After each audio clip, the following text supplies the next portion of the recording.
Hey there guys, welcome back to Wargaming Luke, and we have a read through, thanks to Osprey Games Publishing for sending us the new expansion book, The Last Prospector for Stargrave, and to Joseph A. McCulloch, fantastic author. His game, your games dude are awesome, and I've been looking forward to this next expansion.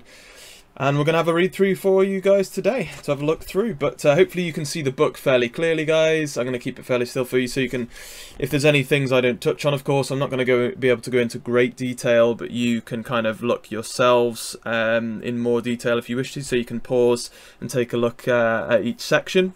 A quick special thank you to our sponsors, Board in Brum. You can shop over there for all your wargaming needs, from Games Workshop to Atomic Mass Games and many other companies, and look into their events that they have on pretty much every weekend. Thanks to those guys, and you can go and check out the link to their store in the description below this video. So, just the contents, so you know what's in the book, I suppose. We've got an introduction, so like your introduction of what this campaign expansion's about. You've got new backgrounds and powers. You have 2 new captains that you can hire for this new kind of campaign playthrough. You've got 10 missions, by the way, to choose from. 4 new soldier types to add to your crews for this playthrough. You then have the background for the campaign rules for this, how this specific one is going to work, and then 10 missions to play through, all laid out very differently, by the way, to any other Stargrave campaigns so far. It's not just play one mission then play the next one in like an order. It's actually, there's still a big narrative to it, but you can actually pick and choose your missions to some degree as you go. But we'll talk more about that in a bit. Advanced technology, you've got a new table for advanced technologies, a new bestiary for all the new beasts that will appear during this campaign or that you can add into your normal Stargrave missions. And then you've got all of your new attributes, so special rules for different powers and things that have been introduced in this new expansion. So the introduction to this one, I'm just going to briefly explain, guys, what Joseph has been inspired by for this new campaign playthrough. So just to give you a bit of the backstory, essentially the Last Prospector is a friend of the 2 crews that you'll be playing in this campaign. As always, you both create your own crew and you're facing off against each other to get to the final target at the end of the campaign, I suppose you could say. And the Last Prospector is kind of like an informant who has a tip on a big score, or a big mission or quest, if you like, that you can get hold of. And if you manage to find the informant, the Last Prospector, then you can actually gain that information and go on your finale, if you like, to this campaign. So that's what it's laid out in. You're in the system of Honoreb, which is kind of like an asteroid belt. You've got multiple planets in this belt, so you've got like your jungle planet, you kind of almost like city planet, if you like. You've got all of your different variety within this system that you can build your tables around. But one of the main inspirations apparently for this by Joseph is westerns mixed with sci-fi, which of course we've seen in the past. George Lucas, for example, has been inspired by westerns with Star Wars. You have Firefly and whatnot he's been inspired by here, Joseph, to kind of use for this. And so I really like that he's been inspired by some of those things, and they're some of my favourites, and I'm sure are your guys as well. So it's pretty cool that he's seen that. So he's basically saying here, you can use whatever theme you like, but he suggests to use a Western theme for your terrain and your crew, because that's kind of what this system is in a way. Very, very much I get a Firefly feeling from this this expansion, to be honest. So new backgrounds and powers, straight into the second chapter here. You've got 2 new captains that you can take or as your first mate for your ship. Now, one is an investigator. This campaign focuses very much so on getting information about this Last Prospector, etc. And about the different factions within the system and your standing with them. So this is kind of a cool choice here, an investigator to kind of help you through as your captain or your first mate. And the investigators in this world, in this system, in the world of Stargrave are kind of like, I think Joseph puts it well here, so it's kind of like part news reporter, part detective and part information broker, and that's what you're sort of looking at there. You can see the new stats for that choice here. I'm not going to go into detail with those, but we will have a little look through the powers in a moment. that come with these new guys. Fatewinder is kind of like a almost like a fortune teller, if you like, so they can sort of see into the future. They can't see the exact future, but they can get a good idea and predict to the future, if you like, which can be very handy, obviously, and can introduce some interesting mechanics to gameplay with powers and things. So I think that's pretty awesome as well. You guys, again, can take a deeper look at him there if you wish to, or her. The new powers that come with these, you've got contacts, so you're looking at you can select an item from the advanced technology table before a game starts, so it's an out of game power. I'm all up for seeing more of these out of game powers. I think they're really fun. I think they add a lot to the game. Indifference, so you never count as being wounded, and in addition, if you daze, you can choose not to be, which is stunned. If you're stunned, you can choose not to be stunned, which is pretty cool as well. It's pretty hardy. Information broker is pretty cool. This is another out of game one. You can pay to basically get out of game information about your next mission, etc., for a certain number of credits there, which I really like as well. Moving on, you've got pistol expert. When firing with a pistol, the figure now scores a critical hit on shooting attacks of a natural roll of 19 or 20. And in addition, you don't get a jam result when using a pistol when rolling a natural 1 or for any other reason. So it's pretty cool as well. Probability curve, so next time this figure is called upon to roll a die, you can roll twice and select the highest result. Nice. Saving, or the best result. Saving grace, you can move yourself out from under a grenade or flamer template if you're targeted underneath a template, so you move yourself up to the maximum distance to pull yourself out of it. Seize the initiative helps you obviously try to seize the initiative, so you get when you're determining who won the initiative roll, you can add +8 to the roll, which is pretty neat. I like it. Smash and grab. You no longer suffer movement penalties for carrying physical loot tokens, and you get a few additional things with that there. Nice. Treasure Seeker may make 2, so if you secured a physical loot token during the game, you may make 2 rolls for it on the physical loot table and choose which one you want to select, which is pretty neat. Moving on, that's the new powers that you get to choose on some of your new captains, etc., or first mates, depending on what you go with. New soldiers, though, Chapter 3.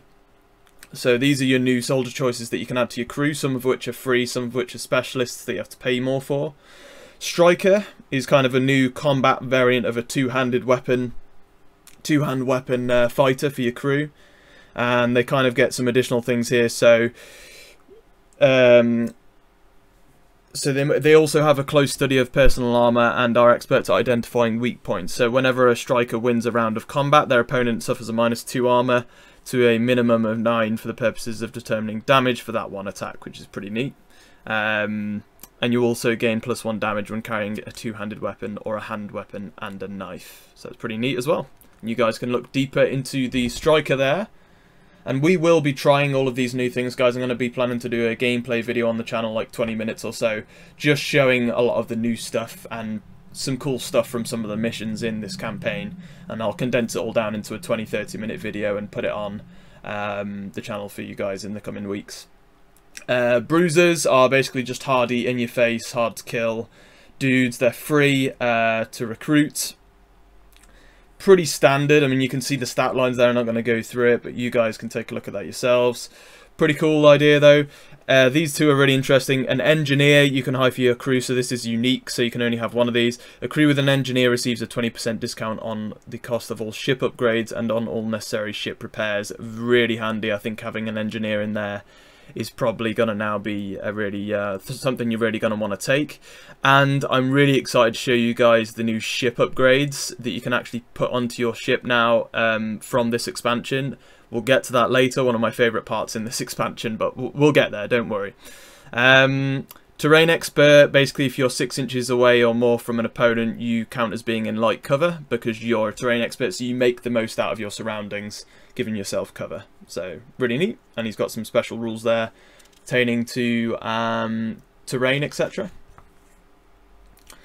The Last Prospector campaign, so this is where we come onto the background of the campaign here, etc. And what you kind of see, the way you go through this campaign, the way you play through it, and the background and the lore to it. I've already explained kind of what your target is in the campaign. However, in the Honoreb system, you have 6 different factions, and one of the huge things, and my favourite thing about this expansion that Joseph has implemented, is having kind of interactions and a level of relations with the 6 different factions in this system of Stargrave. So you've got 6 different factions. The INFESTATION, controlled by the port authorities. So this is kind of your security team in this system, in the Honoreb system.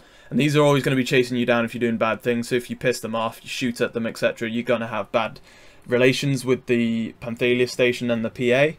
And this part of the system, this station, is basically your market trade center of the Honoreb system. So pretty awesome, where everything you expect to be hanging out, your bars, all that sort of thing, is all in this area. Honora is an extremely hot jungle planet teeming with life, and the remaining 2 bases on Honora are governed by the Honora Collective, a semi-socialist organisation that includes most of the permanent residents, and there you go. Saint Molia, known as Molly to her inhabitants, the colossal inter-system one hauler, was scuttled and abandoned by her owners back before the last war. It now lies in a stationary orbit about halfway between Honora and the first asteroid belt, and serves as the home to a criminal gang, the Gliders, which is pretty awesome. The Gliders are pirates, raiders, extortionists who prey on the rest of the system. The Gliders control more spacecraft than the rest of the system combined, and augment this navy with a large force of single crew grav sleds that can be deployed from their ships near to a target. Basically, guys, have you ever heard, if you've watched Arcane, you've got the firelighters on their hoverboards? This is exactly what this reminds me of. I'd love to know if this is partially what inspired Joseph with this. If you're watching, Joseph, please do comment and let me know. But I think this is a really cool idea. I love the idea of being able to even play these, and these are actually models in the game that come into your missions. The United Minerals Incorporated, this is the mining company that operates throughout the system, mining the asteroids, etc., or otherwise known as the UMI. So don't screw with these guys. They're businessmen, they're miners, they're hardy. If you interrupt what they're doing, they're not going to be too happy with you. Moving on to the last 2 factions, the Freeholders League. So most of the Freeholders contribute a small amount to the Freeholders League, the FL, an organisation originally established as a form of insurance, but basically the FL responds to distress signals from its members and will pick up those in trouble and deliver them to safety. So it's like you could almost say a cult, but kind of like a group of people fighting for the good, I suppose, but yeah. Then the Darksiders, these guys aren't known too much about them, but they stick to the shadows. They've been known to help people, they've been known to go against people, almost like the Dark Robin Hood society of this part of the universe, right? So you just don't know what these guys are going to do, but pretty cool, basically. And that is your 6 different factions. Obviously, you guys can read more in detail than I can actually explain off the bat here. Moving on, I'm going to read through these couple of bits here because these are the most important bits of this expansion and what make it so unique. Compared to a lot of other expansions out there, Joseph really does mix things up and give you a reason to play these different campaigns as opposed to just the standard Stargrave playthrough, right? So, investigation score. This is really interesting. So with your 6 different factions, you can increase your score with them, your investigation score, by either hurting them, you minus it and you get a bad relationship with them, or by killing their members, or you can help them and not hurt them during a battle to gain bonuses and increase your score with them. So, for example, if a crew scores 3 loot tokens during a game and they turn out to be advanced technology information and secret, the crew increases their total investigation score by 5 as well. The player that receives the highest investigation score each scenario gets to select the scenario to be played. So, if you get the highest investigation score, you can then pick from... Essentially, you play the first scenario in this campaign, 1 out of 10. Then, scenarios 2 to 9... You then select those scenarios as you play through the campaign as you see fit, and whoever won the previous game on investigation score gets to pick from those 8 different scenarios, and until you've played all 8 of those after picking and running through them, you then get to the finale, which is the 10th mission or quest in the campaign playthrough. An important thing to note is that the reason you want, if you got the highest investigation score in the last game, the advantages you get picking the next scenario is that each scenario gives benefits to certain players or crews that have better relations with certain factions. So you might play scenario 2 in the campaign book, and if you have good relations with the Honorer faction, then you actually get bonuses for that mission because they control that part of the system where that mission's taking place, and it's pretty awesome. And you've got the faction standing here and explains it a bit more. So Honoreb is a small system, and even for independent crews who make a living keeping a low profile, if it is impossible to move around the system without attracting attention from these factions. So we've already kind of been over that. It's possible to go to 0 with a faction and to go into negative figures if you really annoy them enough. So if you're playing a scenario with the several Darksider figures moving around, you might gain 1 standing with the Darksiders if you manage to play the scenario without killing any of them, but conversely suffer a -1 standing with the Darksiders for each figure you kill, as we've already discussed. However, since the scenario was set in a base control between the Darksiders and the UMI, the mining corporation, you might gain 1 standing with the UMI if you kill any Darksiders. It can become a complicated web, but each scenario will spell out exactly how to raise or lower each standing. So guys, usually you keep track of your crew when you're leveling up and all that, and your upgrades and whatnot, and your ship, but now you also have a separate sheet to keep track of your standing with the different factions within the campaign and the universe you're playing in, which I think is pretty cool.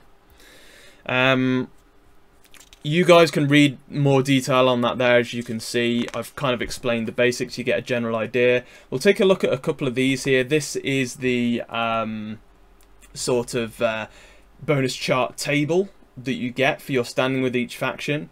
So let's take the PA, the Port Authorities. If you're in good standing with them, if you have 3 or higher standing with the Port Authorities, you can access to Panthalia Station medical facilities. The player may add +1 to any 1 survival roll after a game, excluding robots. The decision to use this can be made after all survival rolls have been made. So a pretty cool thing that you get there. With 6 or more, you get access to specialist markets. Instead of rolling on any of the advanced technology tables in the main rulebook to see what is available to purchase after a scenario, the player may select 1 item from the Last Prospector advanced technology table to purchase, which is pretty cool. So really nice additions that you have to keep an eye on your standings with each faction as well, and depending what part of space you're in and what mission you're playing can really affect your relationship with these, and this is how it affects them.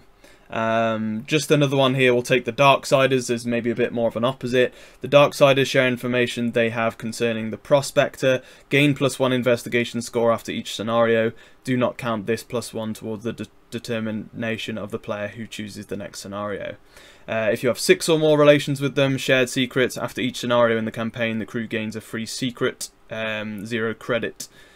Value. The secret cannot be sold but can be used following the rules in the main rulebook. So if you want to build closer and closer towards knowing where the Prospector is, you might want to side more with the Darksiders to get that information quicker. Pretty cool. Scenario order, I've explained that. So obviously, like I say, you play the first mission, and beyond that you choose between missions 2 and 9 until you've played all of them between you and your opponent. And then you go on to the 10th mission, which is actually split down into 3 parts. Some really nice artwork in this book. I'll shout out the artists at the end of this. They always deserve a good shout out. Some beautiful stuff in here, as always. Scenario 1, bar fight. The missions, as always, in Joseph's books are fantastic. And the fact you get 10 really well fleshed out missions in this, even though it's just an expansion, is fantastic. Obviously, guys, remember you do need the Stargrave core book if you don't have that core rulebook to play this expansion. crew setup is standard, as you're used to with Stargrave. Some special rules in this mission that are so cool. This is the first one that you have to play. You're in a bar, you meet up with the opposition crew because you've both had word that your friend, the Last Prospector, with the information that you need, your informant, if you like, is in the last place they were seen was in this bar. So you've come here for information, and you don't manage to find the Prospector, but you come across the opposition crew. You fight it out. There's special rules such as kicking over tables to gain cover. Real bar fight, exactly what you'd expect, and I can't wait to play this first scenario. You've got the outcome and everything going on here, and then 2 to 9 are the scenarios you then choose to go through, and you pick as you go. And as I say, what makes these unique in this expansion are the faction advantages. So I'm just going to read this second one, for example. So the Devil's Fruit Bowl is the location for this one. Players with standing 3 or more with Honora after this mission do not have to pay landing fees, or sorry, going into this mission, do not have to pay landing fees on the planet. So you have to pay landing fees when you arrive here, but you pay, you don't have to pay if you have good relations with Honora, because that's obviously probably where this mission is based.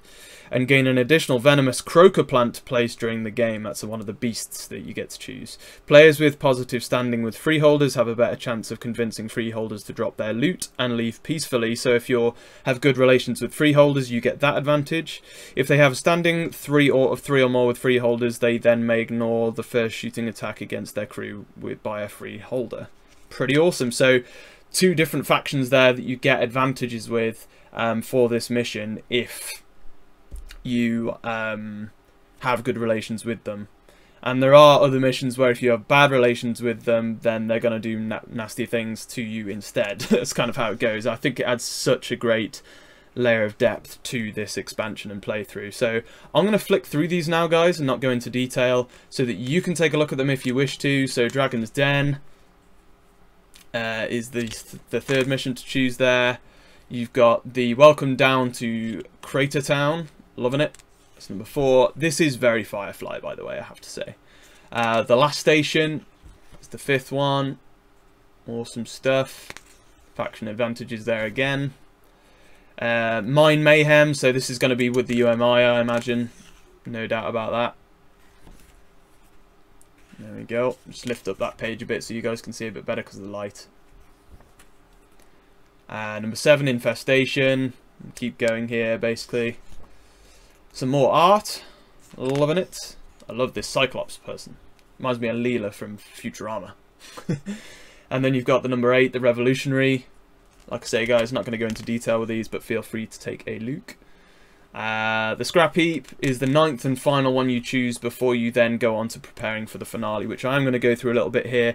I'm not going to spoil what actually happens in the finale. I have read through it, because if you guys want to play through the campaign and you don't want spoilers, I won't touch on the plot details. I'm just going to tell you how you then prep after those 9 missions previous for the finale. So what you can then do, you go up to a certain number of investigation score, and you can spend those investigation score points on 2 additional fighters for the finale, just for the finale to add to your crew, and you choose from this table here, and this is the score cost for those different fighters. You then move on, and you've got these additional things here as well that you can add in for spending investigation score here. So 1 is bonus rerolls for that mission, so you spend 6 score and you get a reroll. Pretty cool. At some point in the game. Healing surges, you can pay up to 25 score to get up to 6 healing surges throughout the game, and healing surges basically, for each purchase you make on this table at the start of each turn, players may use a healing surge to automatically heal up to 3 points of damage on a soldier of their choice. Pretty neat, I like it, and you can't receive more than 1 healing surge per turn, each turn basically on a soldier, so there you go. And then the last one you can add in here is the initiative bonus, so you just get that bonus to your initiative roll for paying that much investigation score, essentially. Pretty neat. I like it. So there we go, guys. A little bit of a better look at the table there if you need to. This is this 10th and final scenario, which is actually split into 3 stages, and they suggest playing this one on a 4x4 instead of 3x3. Just because it is a bigger mission, and it is split into those 3 stages of gameplay, so there you go. But it looks awesome, is all I'm going to say, and I can't wait to actually play through this myself. He also gives suggestions here, which is awesome. There are plot points and details throughout this campaign in certain missions that touch on different themes within this system, and you can build on these different themes and characters that you encounter throughout to do side missions or expand the campaign if you wish to carry on playing within the Honor Ebb system, which I think is really cool as well. And of course, at the end of completion of the campaign, you get tons of buffs for your crew, so if you wanted to carry it on, it could be pretty fun. And there you go. Some more artwork, and we just move on here to the Advanced Technology table. So you've got a Last Prospector Advanced Technology table specific to this campaign expansion book. Some really neat additions here, and these are the new things that you actually get. The Binary Thought Encoder. I'm not going to go through each of these individually, guys. It's just going to take too long. So Binary Thought Encoder, but if you guys want to look through them, you can. Biomorphic Blood Cells, pretty neat.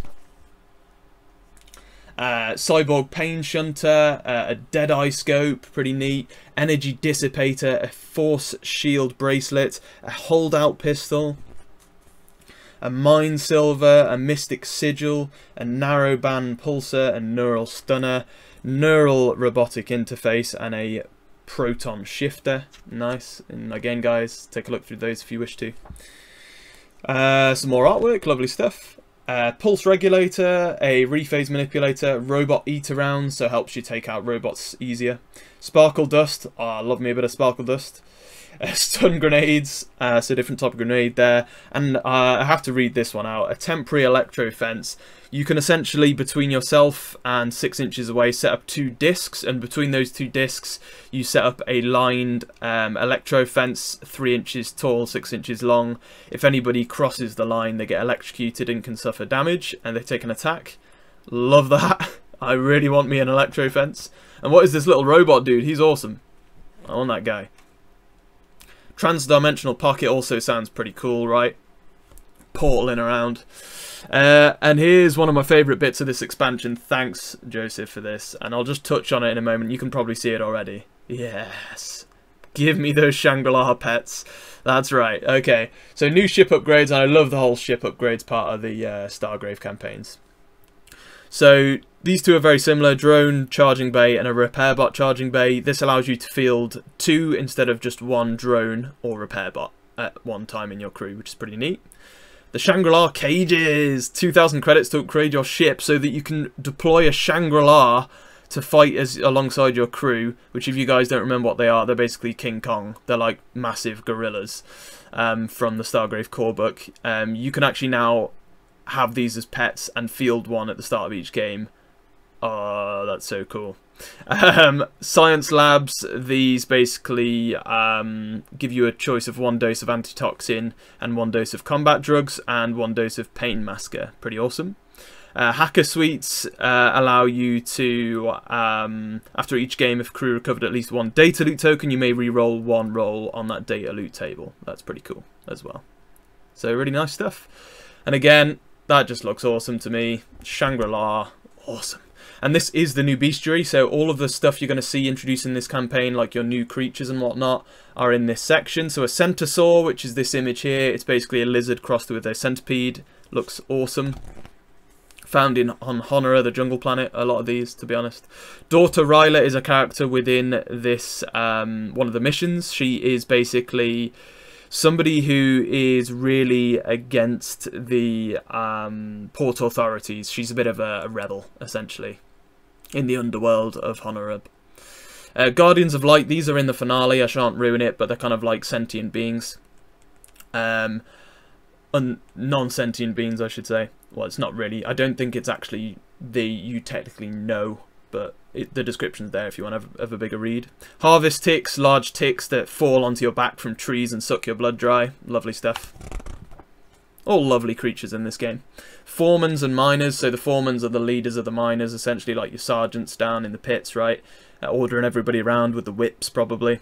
And the miners are just your standard miners. You don't want to annoy those guys. Let them get on with their work. And then the same with mining robots. They actually have an unaggressive rule, which means that they carry on with whatever they're doing until you damage them, and then they act like a normal beast, where they then start to attack you. And they've got really nasty melee weapons, essentially. So if you leave them alone, you'll be fine, but if you don't, you're going to regret it.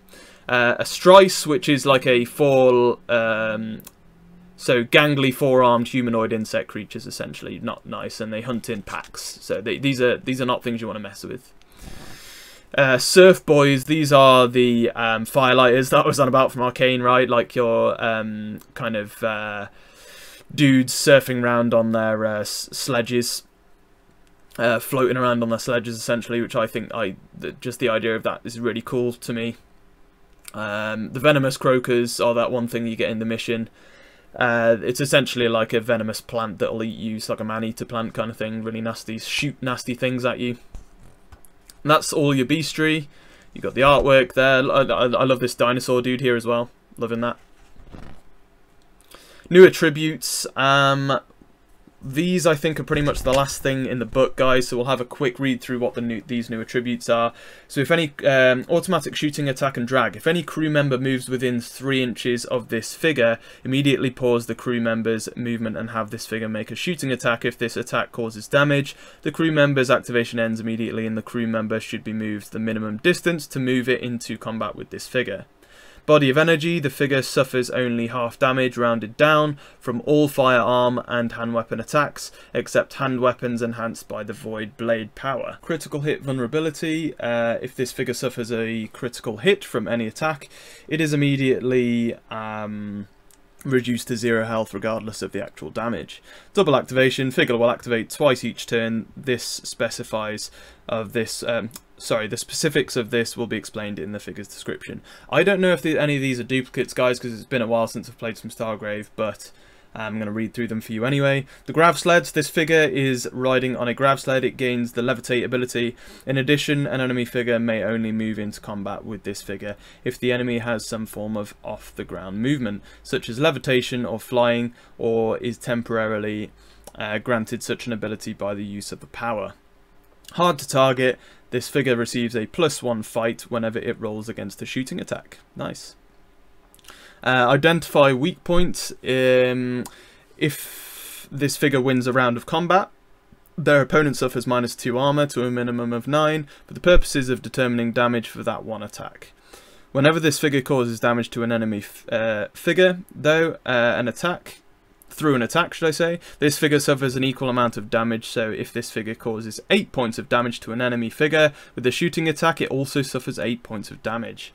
And Master of Cover, this figure always counts as in light cover against any shooting attack whose origin point is more than 6 inches away, unless the figure is already in heavy cover. This is true even if there is no terrain represented on the table. So there you go. And the last few here, I think, so I will just read through these for you guys. No pushback. This figure can never be pushed back by another figure. If another figure defeats this creature in combat, the other figure may only choose to stay in combat or step back themselves. Searing Touch. Any figure that activates while in combat with this figure immediately suffers 2 points of damage unless that figure also has the Searing Touch ability. Ship Cost Discount. We've already been through that one. So you get the 20% discount on all ship-related things. Strafing Run. This figure makes automatic shooting attacks against every figure it moves over during an activation. That's pretty cool. Two-Hand Fighter. If this figure is equipped with 2-hand weapons, or a hand weapon and a knife, it does +1 damage in hand-to-hand combat. I think we went over that one as well.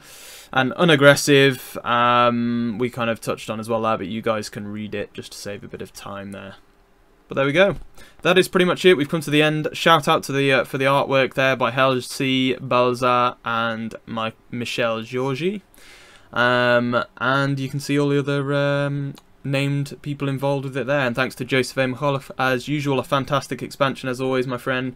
Lovely to always look through your stuff. And thanks for watching, guys. Make sure that you stick with me at Wargaming League for all things Stargrave. I'm going to be releasing a gameplay video very soon, and more stuff on the expansion for Stargrave. Keep it right here. Otherwise, guys, until next time, as always, happy wargaming.